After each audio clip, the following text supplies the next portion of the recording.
today we got 3 identity transformations that happened while I stopped drinking.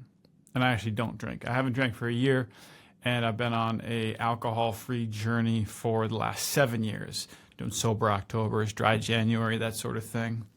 But I do feel I have authority over drinking now, and so this channel is for those that aren't alcoholics. It's just people that want to level up, and they're tired of what the consequences of drinking are. Maybe drinking served you in a past season, but currently it's just a bad habit that's like you shooting yourself in the foot, and you're tired of it. And I know when I stopped drinking, I wanted as much content as I could find about high performers that stopped drinking, because the rock bottom DUI prison gangbanger story about getting sober and that sort of thing, I love those stories, but I couldn't identify. I'm pretty much just like an average American that I would drink here and there. It was part of my weekly routine, and I never had a rock bottom. But that's sometimes the most dangerous place you can be, because you're just gonna kind of cruise at mediocre for the rest of your life. That's my YouTube hook right there. That's what everyone says. You got to have a great YouTube hook. So these 3 identity transformations. The first one, they all stack on top of each other. The first one is that I went from an extrovert to an introvert. It was less about a transformation of me becoming an introvert and more of me uncovering the fact that I have many introverted qualities. It was a recovery of self. When I was at parties and drinking and networking events and whatever, I wouldn't say I was the life of the party, but I liked to be a main character. I liked to be in the action, mixing it up. And so most social interactions outside of work, most social interactions involved some sort of alcohol, whether it's family events, friends getting together, you name it, holidays, celebrations, funerals. Usually alcohol is involved, and it's a social lubricant. So in most social situations, alcohol is available. And I wasn't one to turn down a drink. I wanted to be part of the fun. So when I stopped drinking, I had to ask myself, is this a type of event that I would still want to go to if you remove alcohol from it? Are these the type of people that I want to hang out with? Are they the types of conversations I want to have? And sometimes the answer was, yeah, absolutely. These are my good friends. Like, alcohol, take it or leave it. It's okay. We're going to fellowship. But then there's other events that were like, no, I actually don't want to go to that at all. It sounds just like cringe. And probably the only reason I would have gone to that in the past is because drinking was involved. And so it's a clarifier when you remove alcohol. It's okay. Maybe you're not so interested in what you think you are. And a common misconception about extroversion and introversion is that it's not like introverts can't speak to people or they don't like to be around people. It's about how you recharge your batteries. And so introversion, I get charged up when I have some time of solitude, when I'm at the gym by myself, when I'm reading a book, listening to a podcast. I just have time and space to be with myself. That charges me up, and then I want to go out and be with people. Whereas extroverts, they literally get charged up from talking to people. So for me, the benefit of learning that I was an introvert is that I became more aligned with who I was at the core. It was like I was running on a false charge for a lot of my life. There was something that I felt I wasn't aligned with. I didn't know myself because I was never giving myself the time to know myself, which leads me to the next identity transformation. Once I found out that I actually enjoyed being with myself, by myself, solitude time, not being lonely, but just with myself, the next transformation of my identity went from party boy to personal development. I don't know if personal development is necessarily a identity, personal developer, whatever. I used to live for the weekend. I would white knuckle the work week. Once Friday hit, I was like a free man. I went wild. Saturday, recover, do it all over again. Basically a full day to do my Friday. And then Sunday, start to recover. Sunday night was the Sunday scaries. Monday, boom, slap in the face, reality again. 5 more days until the weekend. That's the party boy lifestyle.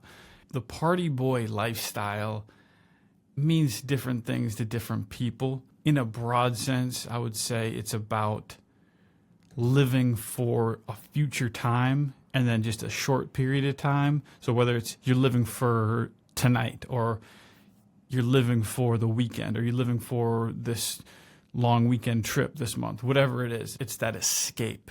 It's what are you escaping to, rather than enjoying every aspect of your life and every moment of your life. The thing also with drinking and going so hard in intervals and whatever, and even not that hard too, is that it affects your brain chemistry, and it especially comes out in your mood. And I would notice it. My mood was unstable.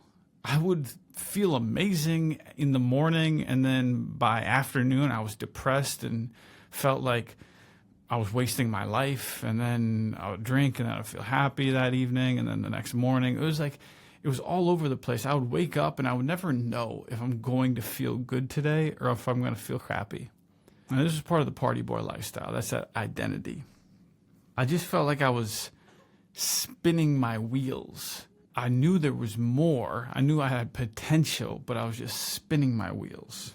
I actually remember too, like driving to work and just thinking to myself, like being lonely in the car, just being sad and depressed, and not in a way where I would ever tell anybody about that, but in a way where I just wasn't happy and I wasn't jacked on life, and it wasn't a way I wasn't fully alive. The inflection point I remember was I got back from a backpacking trip. I'd quit my job. I went to Central America for a couple months trying to reset. I got back, and there was a guy my age, maybe I was 24, 25. He was my age, and I really respected what he had built. He had been like a weed dealer and an alcoholic and gotten into some trouble early on. And I had known of him. I never knew him really like directly, but I had seen through social media that he had gotten his act together and he was in recovery and he was doing all this philanthropic work. And I was like, man, I just got to see what's going on with this guy. And I just reached out to him cold. I'm like, man, I just want to come hang with you for a second and just hear your story.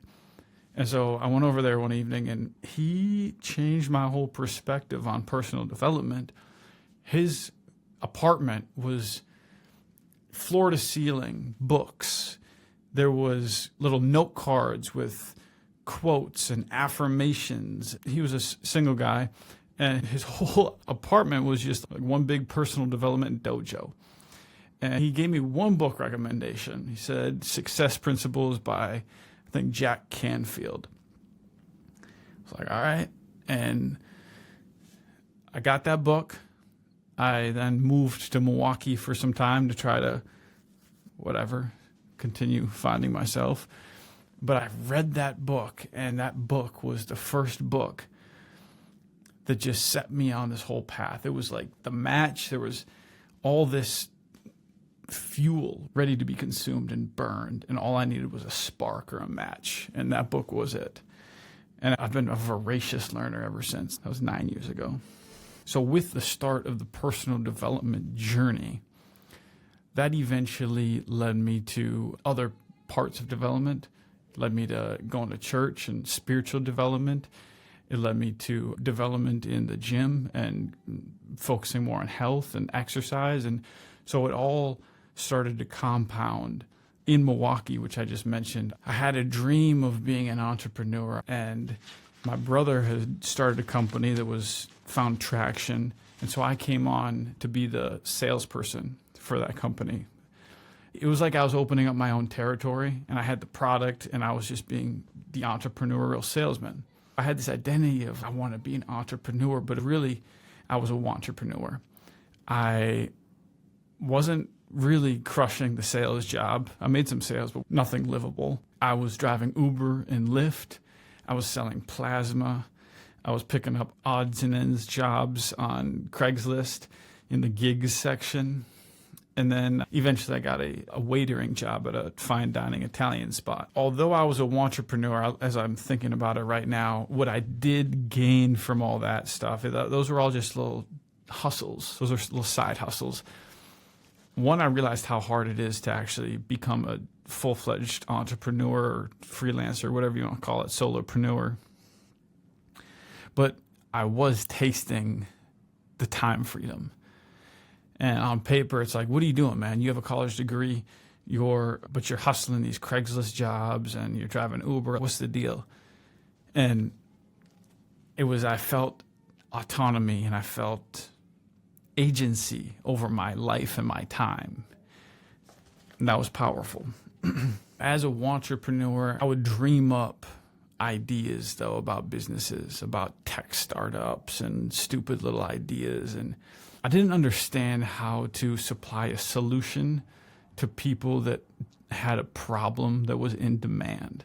I had the Steve Jobs idea where I'm going to make something brilliant and then people will see it and they're going to fall in love with it.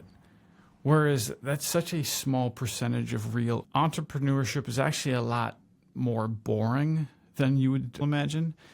So I'd go to meetups and just talk with people about how I had this dream of starting a business and all this stuff, but it never happened. So that's why I was wearing the hat of a wantrepreneur. It changed when COVID hit. I lost my sales job and I didn't want to go get another sales job. I like sales. I hate sales jobs. I had a runway of about 9 months to figure out how to make my business work. And through a little meandering, I came upon the idea of video, photos, media production. And I committed to it. And this is a part of my drinking journey because a couple months into COVID is when I quit alcohol. And I took all my energy and I committed to making this business work. I wasn't the most efficient, but I brute forced my way into learning and I brute forced my way into action. And it led to building the business that I have today. Those were the early days. I wrote down on my notes, there's 3 commitments. I was first committed to the vision of what I wanted to build and the lifestyle that I wanted. I was committed then to the actions that I needed to take with networking, sales, education. And then I was committed to learning. I was committed to improving my skills. So mid-July 2020, that was the first start of no alcohol. I went 16 months with no alcohol. Cold calling made me about between $500 and $1,000 a month in the beginning for sales job or for media production jobs, flying drones, taking pictures for realtors, that sort of thing. I knew it wasn't sustainable, but in December, I caught my first break after networking. I got my first $3,000 client. In that first full year of doing business, 2021, I made $78,000, which was $28,000 more than I'd ever made as an employee. And now some of that was taxed and that wasn't all profit, but it was a lot of profit. And I say that not to brag because $78,000, it's not bad, but it's not anything to brag about. But the fact that I would have never been able to make that money, I would have never been able to break through this glass ceiling that I had of $50,000. I would have never been able to do it on my own as a business owner had I not stopped drinking. Because I know I'm not that smart, I'm not that charismatic, I'm not that smooth, I'm not that good with cameras, but I knew if I believed in myself and I stayed committed to the vision and backed it up with action, I could make it work. But I had to play at my best and I had to get better. I had to stretch myself. And there's no way you can do that while you're drinking. In the past 5 years since I started the business, there's been seasons where I did drink. And it was seasons I was in a comfortable place. But this past year, after getting married, my wife and I wanted to buy a house. We had our first child, and my wife more or less stopped working. She works a little bit each week, but for the most part, I'm the sole provider. And that was a lot of pressure.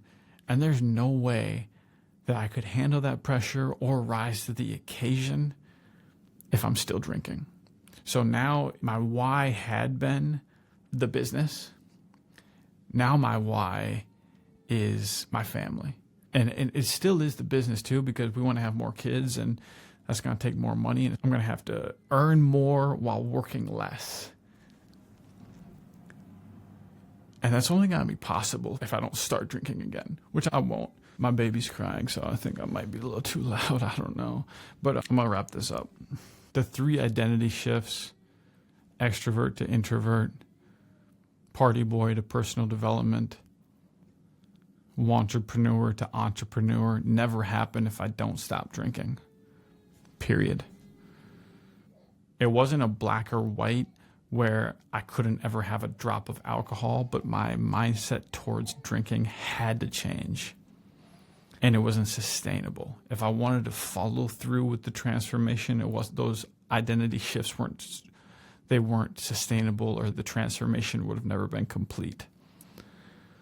So I say that because if you have some drinks, like this was a 7-year journey for me to get to have authority over drinking. So don't feel shame or feel like you're lost or you give up if you start drinking and have a season of drinking. Just know that this is not the forever thing. And that if you really want to level up in life, to level up in your business, to level up with your family, level up in your health, take off the emergency brake. Drinking is like driving a car with the emergency brake on. Anyways, keep going. My baby's crying. I got to go. Peace.